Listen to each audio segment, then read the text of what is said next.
ॐ श्री परमात्मने नमः।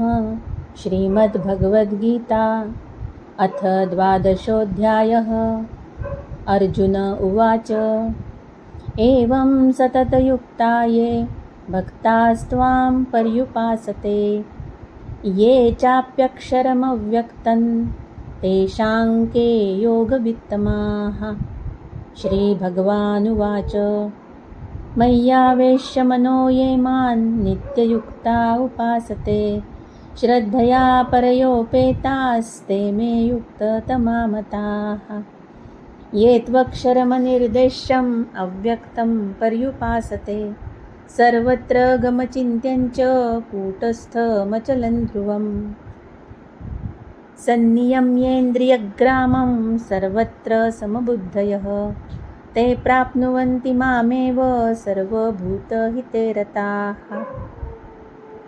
क्लेशोऽधिकतरस्तेषाम् अव्यक्तासक्तचेतसाम् अव्यक्ता हि गतिर्दुःखं देहवद्भिरवाप्यते।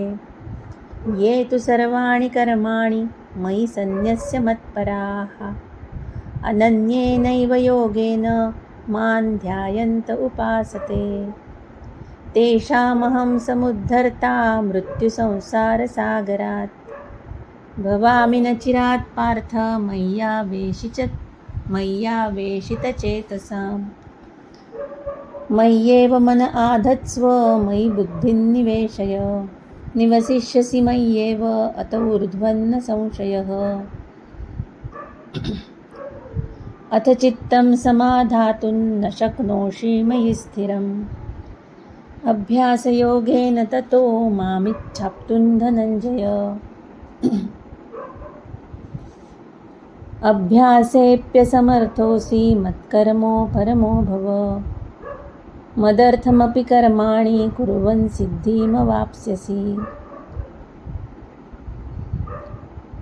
अथैतदप्यशक्तोऽसि कर्तुं मद्योगमाश्रितः सर्वकर्मफलत्यागं ततः कुरु यतात्मवान्। श्रेयो हि ज्ञानमभ्यासात् ज्ञानात् ध्यानं विशिष्यते ध्यानात् कर्मफलत्यागस्त्यागात् शान्तिनिरन्तरम्।